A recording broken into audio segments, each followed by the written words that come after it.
What's going on, guys, and welcome to the video. Today's going to be part 2 of a 2-part series that I basically did on 5 things that I've learned being a full-time entrepreneur, essentially. Now, yesterday I did 5 things, that I've learned being a full-time entrepreneur ever since I quit my job, and they were kind of like life lessons, so to speak, just overall insights.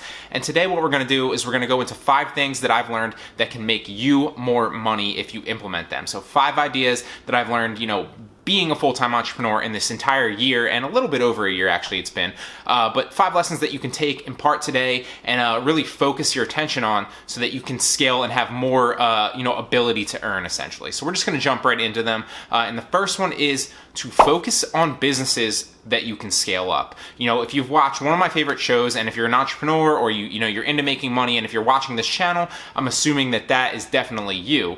One of my favorite shows, and I've literally seen like every single episode just because it's a little bit of entertainment value along with like investing and overall business knowledge. I'm sure you know what I'm getting at. It's Shark Tank. Now, one of the things that they all say on Shark Tank is 2 things that they look for in a business when they want to invest. And that's proof of concept. Does it work? And this is something I talk about a lot. Is there a market for it? Are people going to pay for it, regardless of whether that's Shopify, drop shipping, whether that's private labeling, whether that's content creation, affiliate marketing? Is it plausible? Will people pay for it? Is the market there essentially for it? And then number 2 after proof of concept is scalability. So proof of concept, scalability. Now, the reason I'm bringing this to your attention is the debate that I always talk about on this channel, which is passive income versus earned income. Now, this is nothing new, but it's definitely one of the best points that I've really come across, really focusing my attention on passive income. So, the majority of my day is spent, building up income streams that aren't necessarily paying me right now, but they will be kind of, amplified up and 10x in the future, what's the word I'm looking for? Exponentially increased in the future. So like that on the growth curve. So I spend the majority of my day focused on stuff that actually isn't even going to pay me today, but might have the opportunity to pay me a lot more a month from now, a year from now, 2 years from now, and so on and so forth. But I also focus on earned income. Now, the majority of people, even if they're focused on passive income, are focused majority of their day on earned income and spending their time and trading their time for money. And then it's great if you're focused on, passive income, so to speak, if you're an entrepreneur, a little bit on the side. But I would urge you to focus more on passive income if you can, and start shifting the bell curve back toward passive income and not so much towards earned income. So, if you're working 70-30% right now, earned income versus passive, try to focus at 60-40 and just make slow incremental changes, because that's really going to show you, overall sustainable wealth, without trading your time for money, and there's a scalability factor there in the future. So I hope I didn't lose you with that one. I kind of got a little bit off tangent,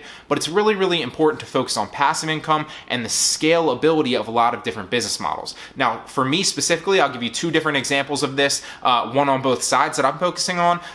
We all know, now I've done a lot of different, earned income jobs, but one of the main ones that I've talked about a lot on this channel is social media marketing. Now, that is an example of earned income, because there's not necessarily, unless you're outsourcing and you really kind of scale your agency up and you're big time, there's not that much scalability there, because you can only take on so many clients. Even if you have a partner or 2, you can only take on so many clients because you can only do that service for a certain amount of people. So the way that you can scale that is obviously you have to get more clients, but then you don't have the time to match to deal with those clients, or you can start charging more, which there's that difficulty there. So that's an example of something that I used to do that was an example of earned income. But another great example that isn't earned income, that is, passive income, is what I'm doing right now. So creating YouTube videos, creating Udemy courses, creating courses on sites like Skillshare, Pluralsight, maybe podcasts, writing blog posts, and also just the overall content creation game is a great example of passive income, and really where my mindset and focus is on right now. Now, I focus on that because there's that scalability factor. I've proved the concept, there is the scalability factor,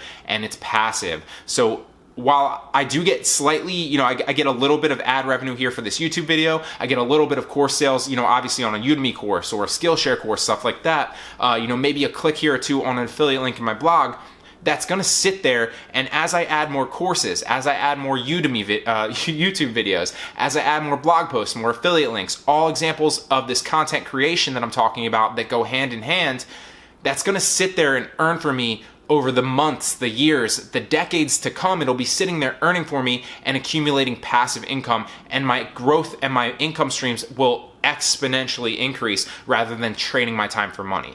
So that's the first and most important lesson. Not the most important, but in my opinion, the thing that I want you to focus on the most, because it's the easiest to kind of grasp. Focus the majority of your attention on passive income and not so much earned income. Number 2 is don't be afraid to hire and don't be afraid to outsource. So they go hand in hand. Now, this isn't just for your big companies that have a bunch of employees that are talking about, oh, should they hire a different department? Should they hire another employee for this? This goes for the little guy too. Now, there's definitely something to be said about, when you're first starting out, you're not trying to hire anybody because you have more time than you have money. And that's that key. That's fine. That's totally cool. Spend your time when you don't have the money. But as that starts to shift back and forth and you get more money than you essentially have time, you have to be focused on outsourcing and hiring people. You can't be scared to do that. So a perfect example of this for me I used to outsource a lot of my Udemy questions to somebody over in India. And that was something I learned from the 4-Hour Work Week, which is a Tim Ferriss book. Great book. I'm sure the majority of you have heard of it. If not, read it. A lot of you, I'm sure, have already read it. If not, it's phenomenal. Go ahead and check it out. But I used to outsource a lot of my Udemy questions and a lot of my emails to a VA in India. And a VA is virtual assistant, if you guys don't know. I since have stopped doing that just because I can't find another one that was as good that I trust as much. But trust me, I'm still looking for one. And when I find a good one that seems to kind of be on the same wavelength as me, I'm definitely going to pull the trigger and get another one. So with that being said, another great example of this is something I'm looking for currently. Now, this does not mean message me or DM me on Instagram or message me on Facebook, but I am looking for somebody to run my social media. I don't have the time necessarily to run my social media, to post multiple times on Twitter every single day, to retweet, to engage. I don't have the time to post multiple times, if not even once, on Instagram daily and engage with all my Instagram comments and network and like and stuff like that and comment on other relevant photos. I don't have enough time to post on Facebook. You get the picture. It's a time factor. So whether it's $500 a month, whether it's $1,000 a month, whatever, just paying somebody to manage my social media really takes that burden off me while I'm growing my audience on those platforms and kind of pulling more audience members in that are already interested in the topics at hand. I can pretty much focus on what I'm good at, creating the content, scaling up my other businesses that are paying me, my e-commerce businesses, my content creation businesses. And that way I'm not spending 2 hours a day focused on engaging and posting on social media, which is something that anybody can do basically across the board. So that's a great example of not being afraid to, hire or outsource. You can't be so afraid. And granted, like I said, there's definitely that time in the beginning where you're growing your company or you're growing your business or you're just starting out making money where you don't want to outsource yet because you have more time than you have money. But as you get forward or as you get more progress and you start making more money and you have a little bit less time on your hands, you're definitely going to want to outsource that $500, that $1,000, whatever it is, that $5,000. I don't know what it is that you're looking at. Maybe it's a new piece of software or something like that. And you can outsource the software a lot too. And actually, the majority of my employees are software. So it's another great, example of outsourcing. But don't be afraid to outsource. Don't be afraid to spend the money if it's going to save you the time, because trust yourself, trust in what you know, keep learning, keep innovating, something we're also going to talk about a little bit later, and that will really help you grow because you're not spending the time on what on minute details. I don't even know what word I just said.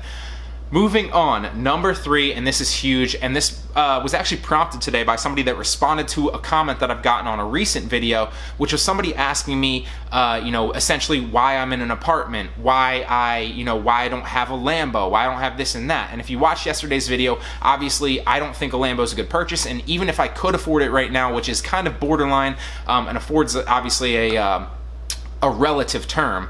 Just because you have the money to afford something like that doesn't mean that you can afford it or should purchase it. But I'm getting a little bit off tangent. And number 3, finally, is assets versus liability and just cash flow 101. So this is a question I got a lot, on a lot of my videos in the past, which is basically like, why, if you have money, if you're successful online, and I don't have money like that, guys. I'm successful online in a lot of the businesses I talk about, but I'm not a millionaire yet. I'm still growing. I'm still, obviously gaining, traction and kind of getting my foothold in the ground here. Obviously that's a goal, and then we'll scale up from there, more goals on top of that. But right now, even if you have money, and I'm talking to you specifically, and this goes from me to you and you to me, that doesn't necessarily mean that you should go out and spend it on, things like that. It's cash flow 101, guys. So a great example of this apartment, I probably spend $1,500 a month on this apartment and all the utilities.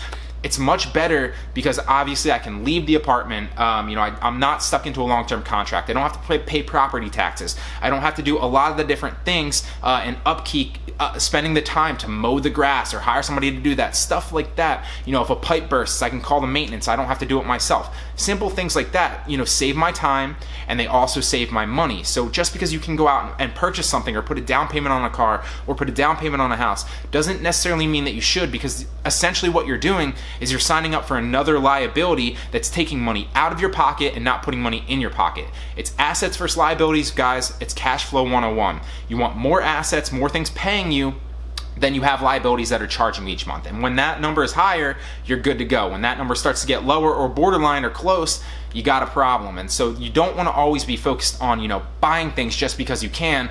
Don't get caught up with, keeping up with the Joneses, so to speak. Just because you can afford something doesn't necessarily mean it's a good purchase. Save your money, pocket it so that you can reinvest it back into your businesses or something that's going to pay you more, passively, potentially, into the future. So I just wanted to touch on that briefly today because I think that that's a really, really great point, that especially here in this Instagram type world that we live in, where everybody wants to show off and, basically say, oh, look what I have, look what I purchased, look what my business and what I know can do for you. I'm here to tell you that while some of that stuff's true, don't get caught up in that, overall mindset, because it's more important to focus on the long-term game, as Gary Vee would say. Focus on saving your money. Cash flow, guys. If you have a bunch of months in a row where you're having positive cash flow and you start stacking your cash flow up so that you're getting paid more, you have more essentially coming in than is being taken out of your bank account every month, you're good to go, guys. And that's one of the best lessons that I can impart for you financially here going forward. Assets versus liabilities, cash flow 101. Number 4, and moving on, is network. Now, this is something that I'm definitely 100%, probably more than you, guilty of. Now, I am not I'm not the best network and networker at all. I haven't collabed with anybody on YouTube. I haven't, collabed with anybody necessarily. I collabed once with a Udemy course. And this is definitely something that I need to focus on here in 2018 and moving forward, because I've been fighting an uphill battle just trying to grow on my own. And if you know anything about YouTube or anything across the board, this doesn't just go for, YouTube or online. Don't be afraid to network with other people, not just because you're trying to take their audience, so to speak, but networking is literally the name of the game, guys. It's not necessarily, we've all heard that cliche thing, it's not necessarily about what you know, it's who you know a lot of times, and you're really fighting an uphill battle if you're not focused on networking with the right people, getting valuable people around you and giving value so that you can receive it, and vice versa. So network. We're not going to get too in-depth with that one. That one's pretty much common sense. But it's one of the 5 points that I think is one of the best things that you can do going forward. And I really, really recommend that you focus on building your network so that in the future, you can reach out to certain people for this or for that, or you can, help somebody, and obviously that pays you back tenfold. So like I said, we're not going to get too in depth with that. That's pretty much common sense. Very, very important though. Finally is number 5, which is always be learning and always be innovating. Now, I know I repeated this one from yesterday, but it's definitely true, and it's really, really something that I want you to focus on. Now, I talked about this yesterday just like as an overall life lesson or, insight to business that I've learned, but it still rings true in the financial world and making you more money. Now, the reason for that is, and I attribute not 100%, but a good amount, 80 to 90% probably, I attribute to reading, to learning all the time, to, really just spending a year or two focused on, learning. Now, the reason for that, without getting too kind of philosophical or law of attraction type stuff, is literally just opening your mind. It kind of opens your mind and really kind of gives you a different perspective so that you see the world and the opportunities around you differently. And if you're reading, if you're learning, if you're kind of taking in other people's perspectives on different problems and, the way that the world works, you're going to be more inclined to see an opportunity for an opportunity and the opportunity that it is, rather than just another obstacle. So really, the more that you learn, the more that you read, the more that you watch YouTube videos, the more that you watch videos like this, where people are kind of talking about getting better or, things that you can improve on, the more you're really doing yourself a service, because you're going to see the world differently and the opportunities around you are literally just going to appear out of thin air. Whereas, and I don't mean it like magic or anything like that, but I just mean like it's literally, you'll be more inclined to see them for what they are, and you'd be surprised that if you start reading a book necessarily, how much your perspective can change on that topic. It's crazy.